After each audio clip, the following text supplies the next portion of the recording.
Bueno, buenas tardes, buenos días, buenas noches, según el lugar en donde ustedes estén viendo y el momento en el que estén viendo este video.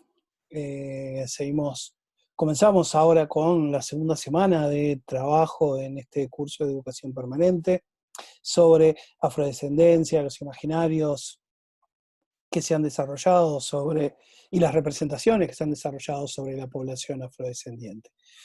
Primero que nada quería comentarles, hacerles las devoluciones sobre lo que ustedes realizaron en el foro, eh, en donde eh, veo que el texto de Hall ha tenido una interesante repercusión en ustedes, han hecho unas devoluciones interesantes sobre la relación entre el texto y lo que les estaba proponiendo y lo que les está proponiendo el autor.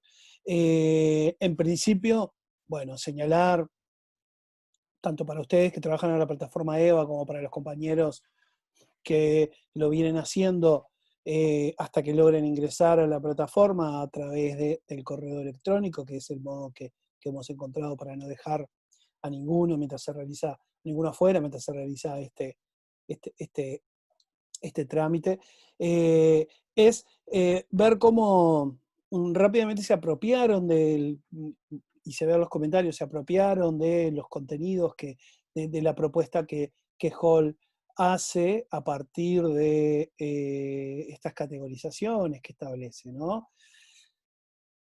Lo primero que hay que señalar es que estamos hablando de una relación de poder que se va a perpetuar a lo largo del tiempo, establecida entre por lo menos dos grupos. Uno es un grupo hegemónico, establecido por lo que, bueno, algunos autores llaman el sujeto hegemónico, un grupo blanco, masculino, que lleva adelante este modelo de relación a partir de lo que podemos entender como el capitalismo a partir de su desarrollo con la llegada de los europeos a América, y esa relación que establece con otro grupo, el grupo de los africanos, y luego con los descendientes de africanos traídos a estos territorios a través de la trata transatlántica de personas esclavizadas, ¿no? A partir de la relación entre estos dos grupos, se establece una forma de vínculo que se va a perpetuar a partir de diferentes estrategias. Una de ellas es la que viene señalando Hall, que es la de esta construcción de estereotipos, imaginarios, fantasías sobre estos grupos, y en particular a mí me interesaba trabajar en este encuentro con los imaginarios que se empiezan a recrear, eh, perdón, más adecuadamente, con una serie de artistas que empiezan a trabajar en clave de resistencia contra los imaginarios que se van desarrollando a partir del proceso de esclavitud, de esclavización de africanos y descendientes de africanos en América. Eh, Esta relación, que tiene unos 400 años en el periodo, en la esclavización propiamente dicha, del siglo XVI hasta comenzado el siglo XX, a finales del siglo XIX son Brasil y Cuba, son los últimos países que van a sostener la esclavitud como sistema, y luego va a venir el proceso de posesclavitud.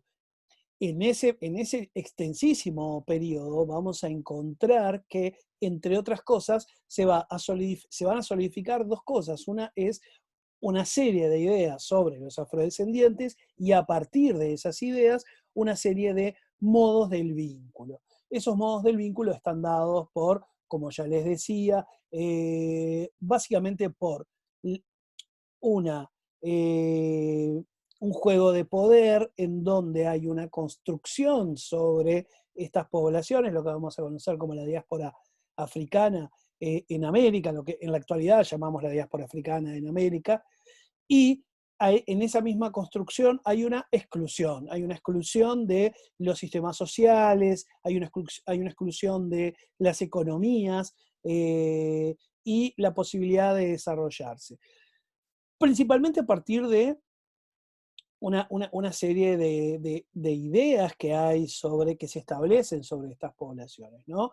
Mientras que este grupo hegemónico se reserva para ellos la idea de lo civilizado, para el otro grupo lo mantiene en esta cuestión en un principio podemos pensar como en parte de la naturaleza, la naturaleza como lo salvaje, pero más estrictamente de lo que estamos hablando es de los que no acceden a la civilización, excepto una mediación a través de una determinada cultura.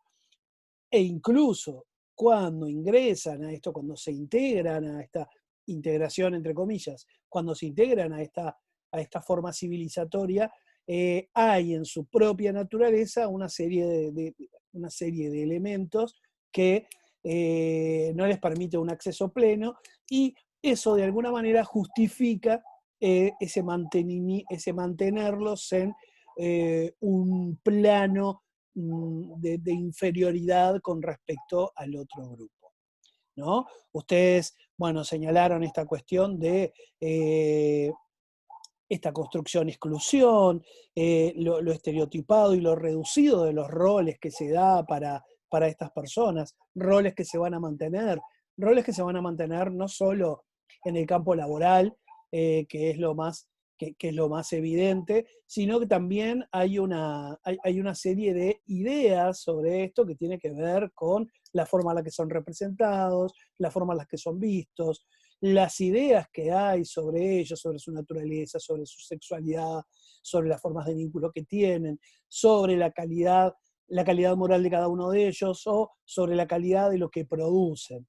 Entonces vamos a encontrar en las prácticas artísticas contemporáneas una serie de artistas. Yo para el encuentro que vamos a tener ahora solo seleccioné unos pocos, pero que permiten de alguna manera ir viendo cómo ponen a la luz estas tensiones las tensiones que se dan a partir de esta mirada que tiene el otro. Pero ustedes también veían y señalaban particularmente cómo, y lo fui anotando, entre otras cosas, estos roles, estos modos, esta forma del vínculo atraviesan la vida de las personas, en particular de la vida de los afrodescendientes, y producen, entre otras cosas, una experiencia de dolor y de exclusión. Además, como dice parte del movimiento negro en Brasil, eh, esta forma de, esta forma de exclusión requiere acciones de resistencia y de reexistencia, ¿no? Al entender que esta exclusión y estas formas de violencia y estas formas de mantener por fuera de lo que se supone es el mundo tal como lo conocemos, lo que hace es mantenerlos por fuera de la existencia, en un paréntesis de posesclavitud que se disfraza de alguna manera en nuestros modelos democráticos o no tan democráticos, depende del lugar en el que estemos, pero que se transforman en una constante a lo largo del tiempo para estas poblaciones. Bueno, ustedes señalaron estas diferencias entre lo natural y la cultura, que es la mirada con la que se sostiene, la mirada que se sostiene sobre los afrodescendientes, y también, y me parecía interesante esto que habían hecho, encuentran en estas formas relacionadas con las prácticas artísticas contemporáneas también algunos elementos que tenemos que estar atentos porque de alguna manera pueden llegar a reproducir esta mirada que supuestamente están tratando de combatir. Estoy hablando específicamente sobre los comentarios que se hacen sobre la obra de Angélica Das, en la que se encuentra una en esta búsqueda cuasi científica de disolver la noción de raza, una noción que tenemos que tener claro que ya no puede aplicarse desde un punto de vista científico, y que sabemos que todavía persiste, que muchos y muchas lo continúan utilizando, debemos de pensarla siempre como, y que incluso no es suficiente, más relacionada con la cuestión étnica y específicamente utilizada como un término en el que hay un grupo que con ese término establece un nosotros, a diferencia de unos otros en otro espacio, ¿no? Que con ese término de raza también algunos valorizan algunas formas de desarrollo cultural, prácticas, modos de convivencia, y lo continúan utilizando. Lo que sí tiene que quedar claro es que no podemos utilizarlo ya más, y debería de ser marcado como un error, cuando se lo señala desde algún carácter con algún carácter biologicista, con algún rasgo científico, como justificación de separación de grupos entre los seres humanos. Señalado esto de lo que ustedes fueron marcando al principio en este primer encuentro, en esta primera producción que ustedes señalaron, tenemos que empezar a pensar en cómo en las prácticas artísticas contemporáneas vamos a encontrar los imaginarios y las representaciones sobre los afrodescendientes. Y específicamente lo que vamos a encontrar, más que nada, es un campo de lucha y tensión con respecto a esos imaginarios, porque esos imaginarios se mantienen todavía, como veníamos señalando, dentro de ese campo de estereotipos y prejuicios.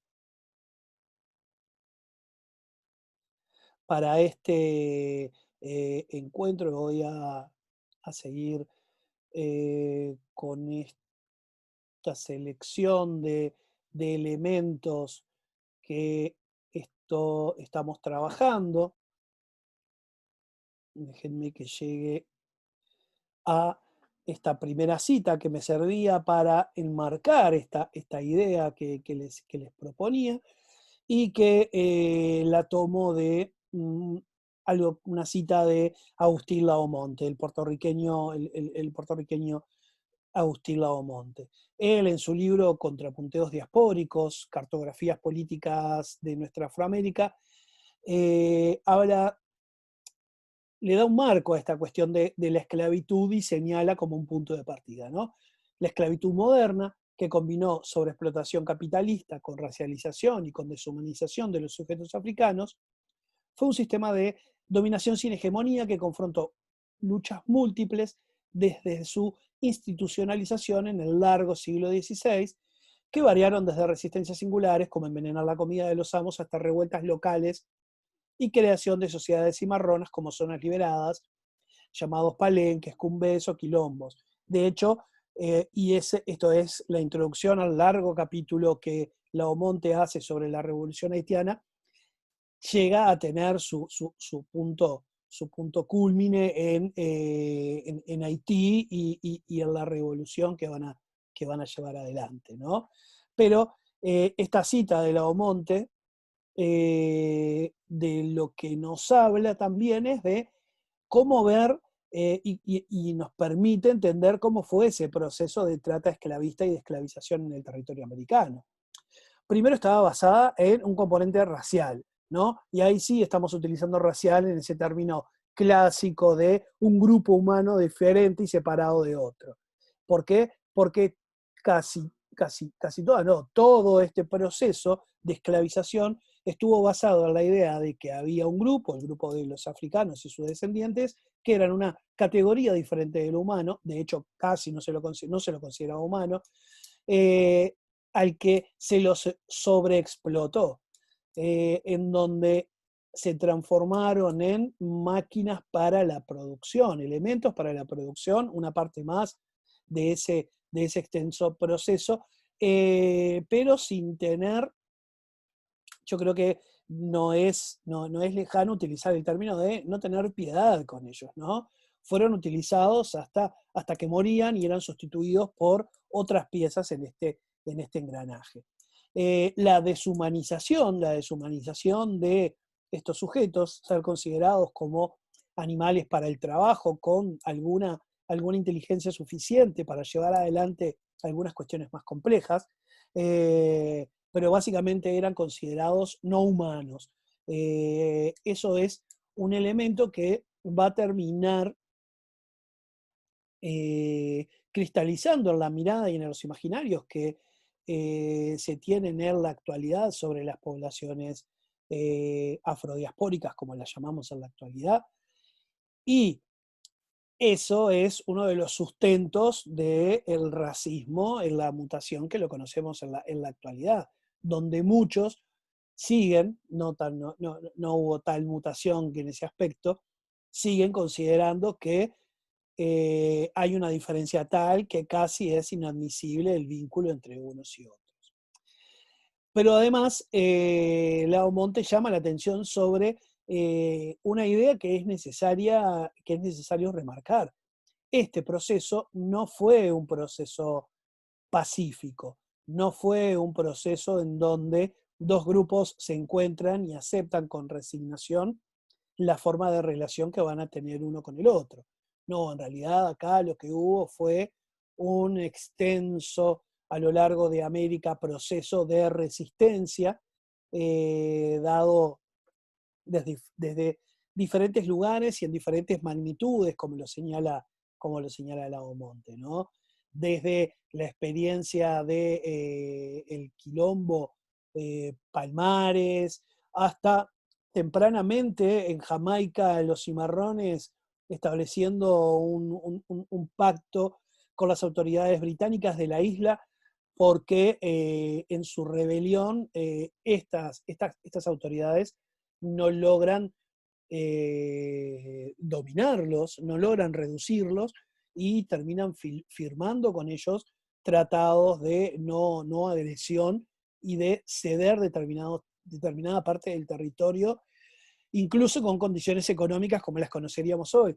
A esos cimarrones jamaiquinos, en su momento, lo que se les pide es, ustedes no siembren azúcar, porque eso es el monopolio que nosotros tenemos. Y eso pone de manifiesto cómo esto era y sigue siendo un proceso que tiene un enorme componente económico reflejado en cómo se sostienen las relaciones, reflejado hoy en día en cómo se sostienen las relaciones de trabajo entre esos dos grupos. El grupo de los afrodiaspóricos continúa siendo la base de la maquinaria capitalista, junto con otros grupos que caen en la mala pata, podríamos decirlo, de quedar en ese nivel. Pero no es una cuestión de suerte, es una cuestión de una mirada económica establecida en la que hay algunos que deciden que se van a mantener en determinado lugar. Pero lo principal es que lo principal para nosotros en este curso es que a través de determinados imaginarios, lo que sucede es que hay un montón de eh, personas y poblaciones que aceptan esto, ¿no? Que más que aceptarlo son permeados con estos imaginarios y a partir de esa acción de permear no, a través de esa acción de permear, lo que va a suceder es que continúan reproduciendo estos imaginarios y a partir de esos imaginarios es que establecen las formas de vínculos sociales con con las poblaciones afrodiaspóricas. Pero vamos a ir viendo algunos de los trabajos que seleccionamos. Rosana Paulino, de Brasil, directamente nos habla de la permanencia de las estructuras. Y entonces ella muestra a través de, Rosana Paulino trabaja con textiles, formas impresas, textiles impresos, en donde recupera algunas imágenes que nos remiten a diferentes momentos de esa trata esclavista, y en las imágenes que traen nos dan algunas pistas para entenderlo, desde la representación central de la distribución de los esclavizados en ese corte que hace de una nave esclavista, hasta esas fotografías tomadas en este primer espíritu científico sobre estos seres, por decirlo de alguna manera, en donde se los registra porque forman parte de esta mirada también de registrar y conquistar el mundo, ¿no? La mirada científica ha ido acompañando la conquista del mundo por este grupo hegemónico, por el grupo blanco hegemónico, y entonces sus prácticas se van a extender también a la trata esclavista y van a establecer estos imaginarios. A partir de ciertos imaginarios que están relacionados con la ciencia, se van a encontrar, bueno, desde el sostén de la idea racista, la idea de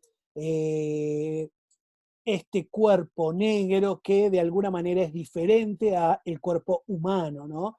En esta cosa quizás muy emparentada con Fanon, cuando él dice, él señala que él no es un hombre, en estas sociedades él no es un hombre, sino que es un hombre negro. Esa particularidad, esa adenda que él coloca, esa adenda racial que él coloca, que lo hace a sabiendas porque entiende, porque comprende y logra poner en palabras esta cuestión de hay una mirada sobre mí que me mantiene en un paréntesis en la idea de humanidad.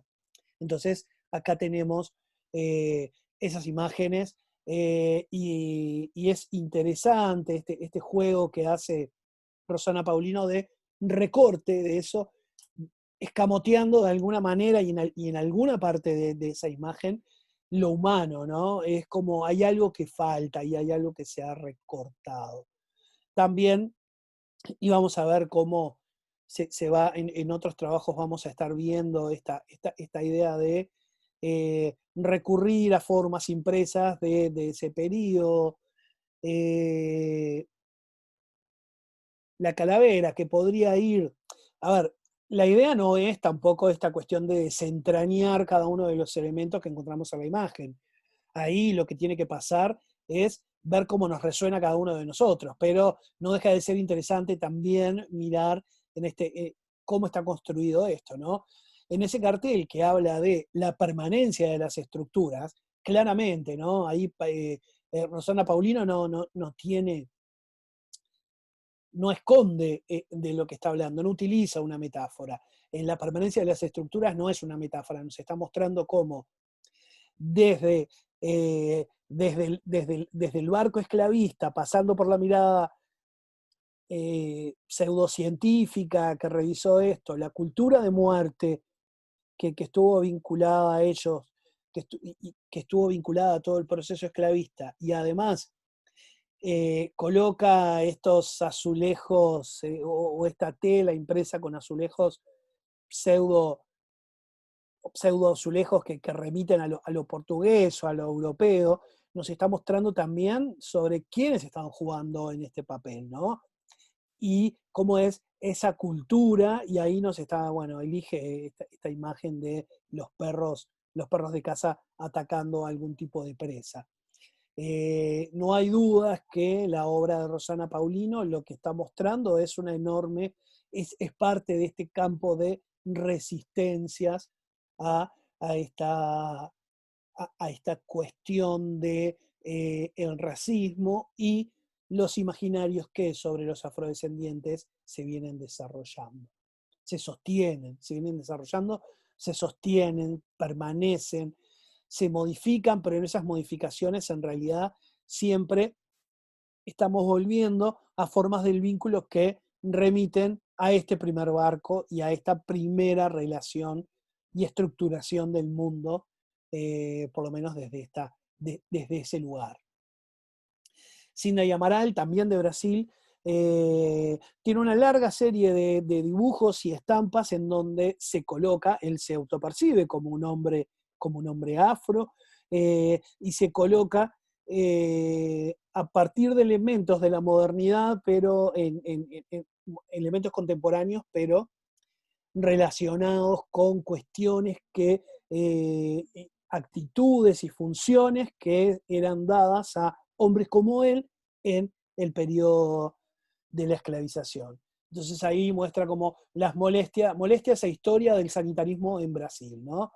Y ahí tenemos que recordar que toda la cuestión de la higiene, una mirada, una idea también muy científica de la época, del desarrollo de las sociedades, en algún momento estuvo, por lo menos en América, sostenida en estas poblaciones, ¿no? Y si algo interesante tienen estas prácticas artísticas contemporáneas es la de permitirnos este juego de ida y vuelta, el juego del link, el juego de ver cómo esto se vincula con otra cosa.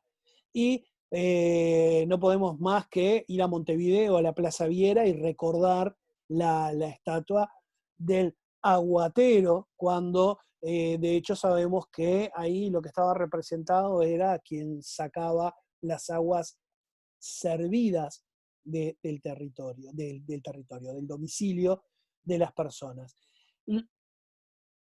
Lo complejo de esto, lo perverso de esto, es que de hecho, para esa sociedad, para la sociedad de esa época y posteriormente, el mostrar a una persona en esas tareas, una persona esclavizada en esas tareas, era visto como un homenaje a la raza negra, así lo decía la placa en su momento, ahora creo que no lo dice más, pero este texto que estamos viendo acá sigue figurando en, en la página de la Intendencia de Montevideo, que bueno, da cuenta de qué se trata esta escultura. Una escultura hecha en el 32, 100 años después de, de, de, de la, del surgimiento de la República, y unos exactos 90 años después de la abolición de la esclavitud. La única manera que tenía esta sociedad de pensar un homenaje es remitiéndolos a su función de esclavos, porque de alguna manera esto los calmaba, ¿no? Era ese lugar en el que los seguían viendo y no podían verlos como ciudadanos. No se les ocurría hacer una estatua de un ciudadano afro trabajador. No estoy hablando ya de en alguna función en particular, pero de ninguna manera podían verlo como un trabajador común y corriente, y tienen necesariamente que, a partir de su imaginario, llevarlos a la función de esclavizado. Y eso se perpetúa en la ciudad, ¿no? Esa es la mirada que se tiene sobre estas poblaciones, eso es con lo que los vecinos se van a encontrar. Ya estamos a, de nuevo, casi 90 años de, el 32, está bien, sí, casi 90 años de el cómo se realizó, del colocar esta escultura en ese lugar. Es esa cuestión de lo que hablaba Hall, de un imaginario que no permite, que se encorseta de tal manera que, al no permitir una nueva recolocación de esos sujetos, necesita como que una salida para toda esa presión. Entonces, a la hora de homenajear a la raza negra, como bueno, una idea que en ese momento todavía estaba vigente, lo único que logran es representarlo como un esclavo, ¿no? En esta época de retirada de tantas esculturas en tantos lugares, a partir del movimiento de Black Lives Matter, tanto en Estados Unidos, tanto en el sur de los Estados Unidos como en los países colonialistas, y los que llevaron adelante los procesos de esclavitud en América, donde también se retiró algunas cosas, deberíamos de repensar cuál es la función que tiene esta estatua. Podríamos enmarcarla en alguna propuesta más interesante que simplemente mostrarnos a el sujeto que retiraba las heces de, de las casas domicilio en ese momento, ¿no? Entonces acá vemos este juego entre Sidney Amaral y nuestra estatua homenaje a la población afrodescendiente.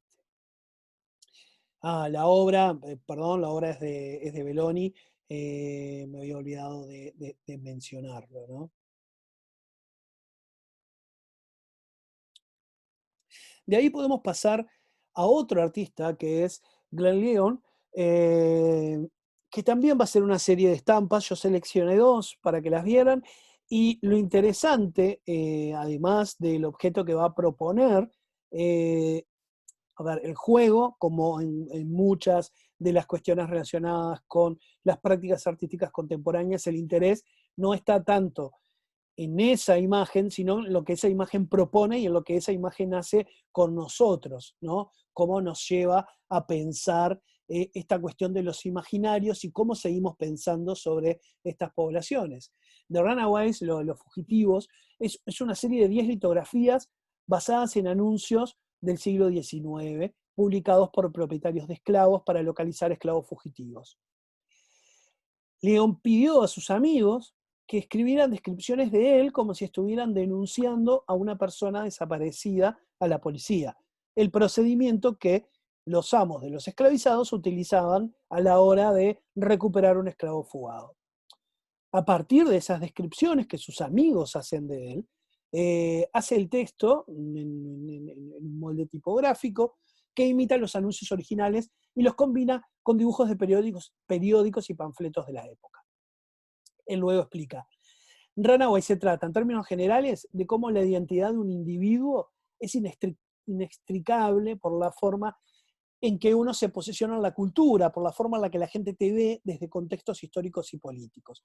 ¿Qué nos está diciendo? Es imposible para él, o él comprende, no es imposible, pero él comprende que la forma en la que lo ven no se trata solamente de él y de su circunstancia, sino que también es él y todo su pasado, toda la herencia que la sociedad en la que vive tiene tanto con sus antepasados esclavizados y con las relaciones que siguen manteniendo en la época. Pero vamos a ver qué es lo que dicen sus amigos. A él lo que lo asombra es la similitud entre esas descripciones, ¿no? Bueno, dice, se escapó Glenn, un hombre negro, se escapó, supongo yo, y esto realmente no encontré el dato, pero se escapó, creo que es porque Runaway es el término que utilizan que él coloca para generar este cartel, ¿no? No creo que sus amigos lo hubieran puesto como se fugó. Pero él habla de Glenn, un hombre negro de, bueno, poner una medida de 5 pies con 8 pulgadas, casi un poco menos de unos 70. Corte de pelo muy corto, casi completamente afeitado, constitución común, dan su peso en libras, complexión mediana. Acá viene un detalle importante, la persona que hace la descripción en algo que sigue siendo como la piedra de toque en las relaciones raciales, que es el color. El color sigue siendo muy importante en esto. Vean lo que sucede cuando esta persona describe a Glenn Leon. No de piel clara, no de piel oscura, ligeramente naranja. Una camisa de manga corta con botones estilo 50, gafas bonitas, pequeñas, de forma ovalada, sin calcetines. Muy articulado, bien educado, no te mira directamente a los ojos cuando habla contigo. Acá muestra como un rasgo de personalidad del sujeto también. Es socialmente muy hábil, pero paradójicamente es un poco solitario. Nada muy extraño en otras personas, pero a la hora de hacer una descripción a la policía, como que consideran necesario hacer esta valoración. Vean otro de los carteles. De vuelta, se escapó Glenn Leon. Es un hombre negro bajito de hombros anchos. Ya la descripción va como es una descripción física, pero también es una descripción de alguien que tiene que trabajar, ¿no? Eh, bonito, de piel oscura, y interesante porque dos amigos, él le pedía a personas cercanas a él que lo describan, y uno no duda en hacer toda esa descripción de no es oscuro, no es claro, es un poco naranja, y el otro dice que es de piel oscura, decididamente, con brillo. Algo fornido, tiende a mirar hacia abajo y a darse vuelta cuando camina. Pelo muy corto, casi ninguno. Ropa no descrita, pero también supone que puede ser algo abotonado y a cuadros. Y pantalones cortos y sandalias. También da algunas señales como cara inferior ancha y cara superior estrecha. Lindos dientes. Esta es la descripción que sus amigos harían en caso de que él desapareciera y tuvieran que denunciarlo a la policía. Acá no, continúo con otra artista, una que me interesa particularmente pues, por dos cosas. Primero, Kara Walker, les recomiendo que busquen toda la serie de figuras que ella retoma para hablar sobre la violencia que trajo el proceso de esclavitud, violencia que era sobre los cuerpos de los trabajadores, pero también la violencia sexual sobre las mujeres y la violencia simbólica que se ejercía también sobre ellos, ¿no? Kara Walker en su trabajo siempre no, pero lo que hace habitualmente es retomar algunos elementos clásicos de eh, lo que la cultura británica trae a los Estados Unidos, en cómo se consolida esa cultura americana y de alguna manera darle un giro para transformarlo en este espacio de resistencia que establece desde el campo del arte y las prácticas artísticas contemporáneas, ¿no? Esto es una obra muy reciente de ella, es Fons Americana, La Fuente Americana, que toma como referencia una fuente ubicada en Londres para celebrar a la reina Victoria, ¿no? Esta fuente celebra a la reina Victoria su conquista en lo que se conoció como el Imperio Británico, pero Kara Walker le da una vuelta, además de que es una fons americana, es una fuente de América, es no está celebrando. Allí lo que vamos a ver es una serie de elementos que muestran esta contracara de este canto glorioso de la civilización que podría manifestarse en una fuente, en este monumento público, y lo transforma en otra cosa. Me interesa además Kara Walker porque está ubicada en un espacio de reproducción, de reproducción, en un espacio eh, de visualización, de exhibición, eso es lo que quería decir, de exhibición de obras de arte como es la sala de turbinas de la Turner, ¿no? Esta galería, de este museo, en donde, bueno, han llegado los artistas que han sido consagrados a lo largo del tiempo en estas prácticas últimamente. Últimamente no, hace ya un tiempo que se ha consolidado esta sala de turbinas como un espacio de consagración, valga la redundancia. Entonces, allí vemos cómo en su fuente están los horrores del naufragio, que lo podemos traer a la contemporaneidad también, elementos como el linchamiento, el colocar a estas personas en diferentes lugares, en diferentes situaciones y en diferentes situaciones de lucha, y cómo otros se han colocado también en ese lugar de preeminencia, cómo han luchado por su libertad eh, y lo han llevado adelante y lo han pagado con su vida en el campo de batalla también. Eh, este mar que es la fuente, ya no es, ya no es la representación de los océanos conquistados por la flota británica, sino que es ese espacio en donde se perpetuaron los horrores relacionados a la esclavitud, a la esclavización de personas.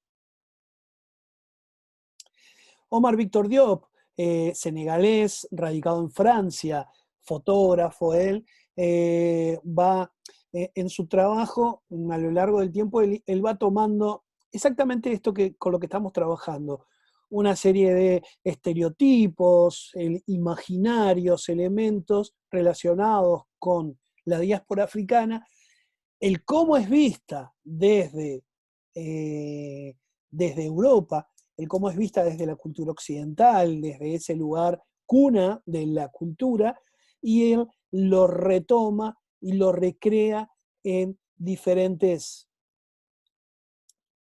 elementos irónicos, ¿no? Él le da este giro irónico. Para eso toma un cuadro bastante famoso, el de Jean-Baptiste Bellet, quien fue el primer hombre esclavizado que luego de liberarse y de participar en diferentes campañas militares va a llegar a ser el representante del departamento de Santo Domingo en la Asamblea Francesa postrevolucionaria. Y así va a ser retratado al modo de David, en el que fue retratando a todo el grupo, no, pero a varios de los revolucionarios y a quienes llevaron adelante las ideas de igualdad, fraternidad propias de la Revolución Francesa. Estaba pensando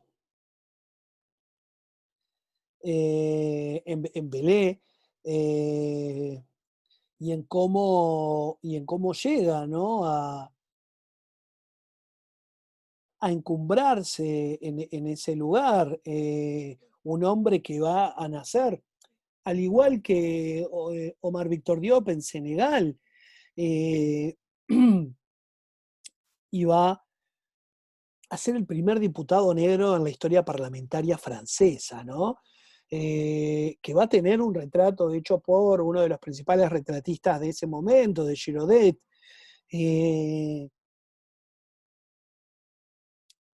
Alguien que también, ¿no? Ponen en valor sobre él algunas cuestiones que, más que hablar bien de él, deberían avergonzar a los otros, ¿no? Belé es un esclavizado desde los 2 años que va con su trabajo a comprar su propia, su propia libertad. Va a estar en 1794 la convención en donde se aprueba la abolición de la esclavitud. Vean este giro de la vida de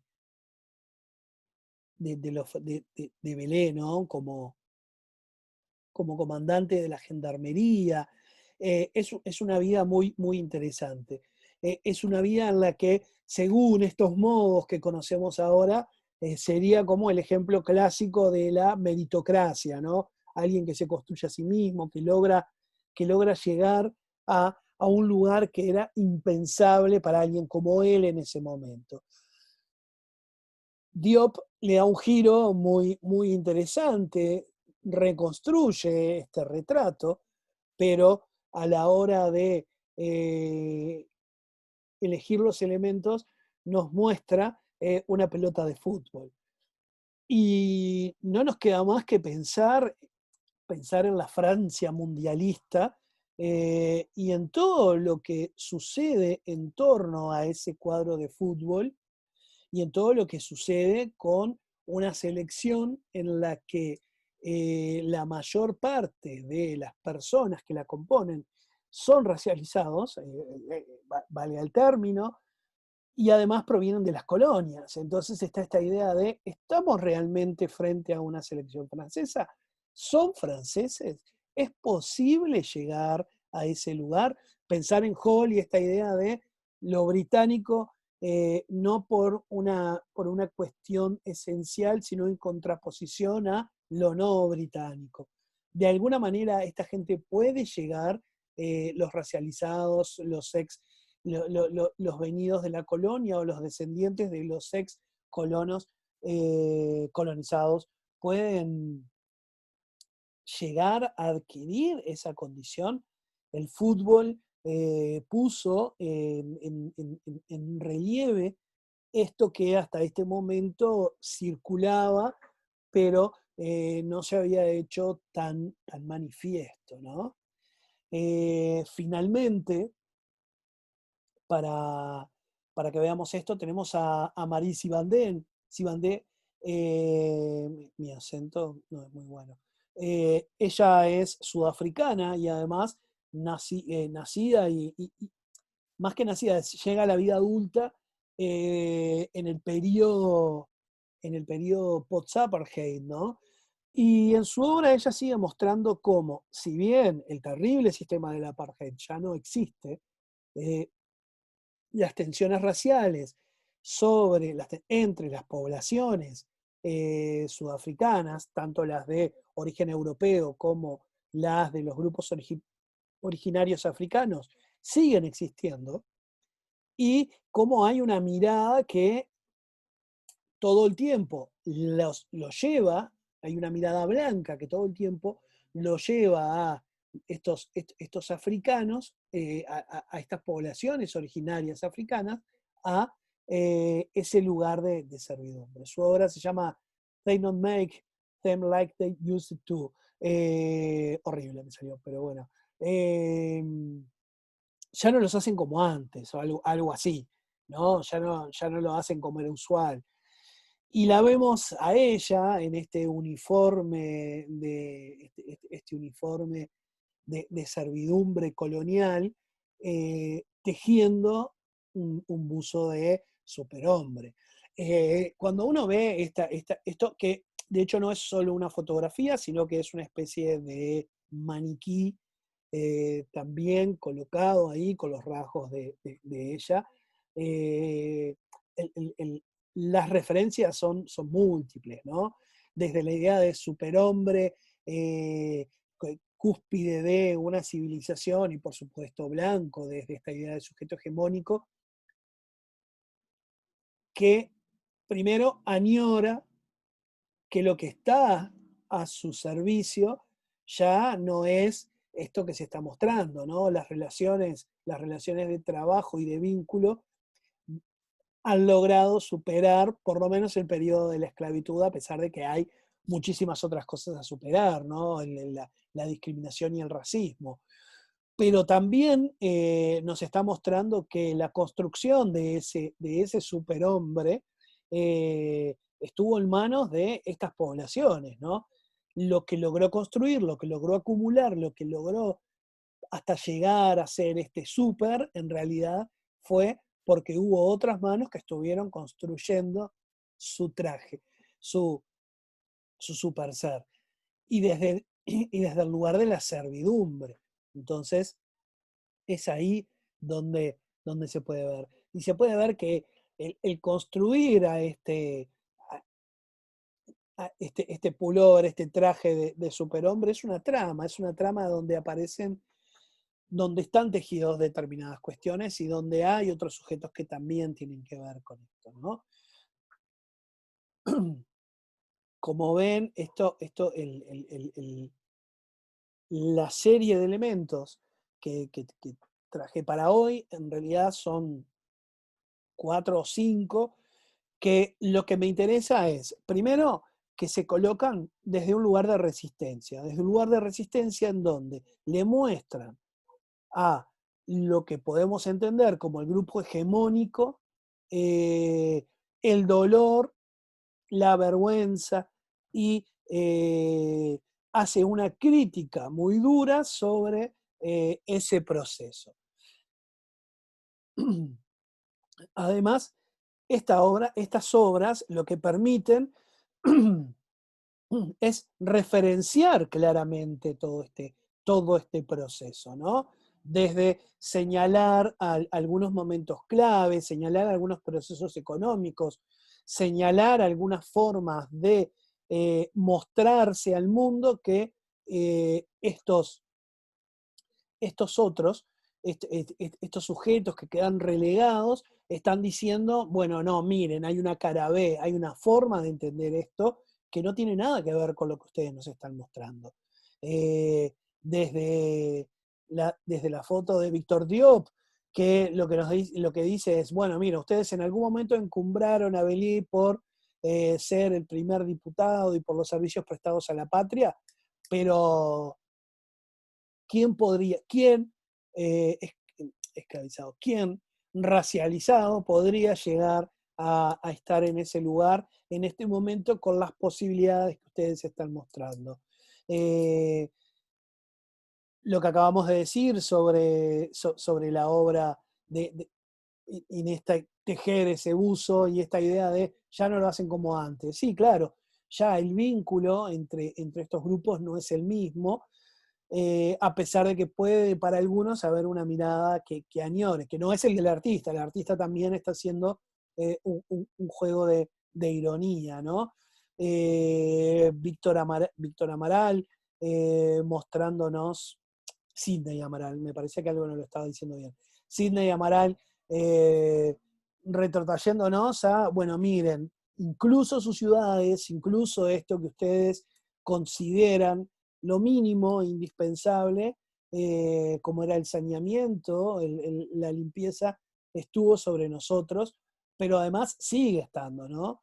Vean que el objeto que porta no es el balde de la estatua del Montevideo, sino que lo que está mostrando es un water closet como los que conocemos, un water como los que conocemos en la actualidad, roto también. Eh, lo interesante de esto es poder establecer a partir de estas obras posibilidades de hablar, de enunciar a partir de ellas, ¿no? De establecer alguna forma de un lugar de fala, como vengo repitiendo en cada uno de los encuentros, pero que es como un concepto muy potente y muy interesante para llevar adelante. Bueno, por hoy me parece que podemos dejarlo por acá y tener otro encuentro a mitad de semana con alguna tarea o algo que podamos llevar adelante en conjunto. Bien, un abrazo y nos vemos la semana que viene.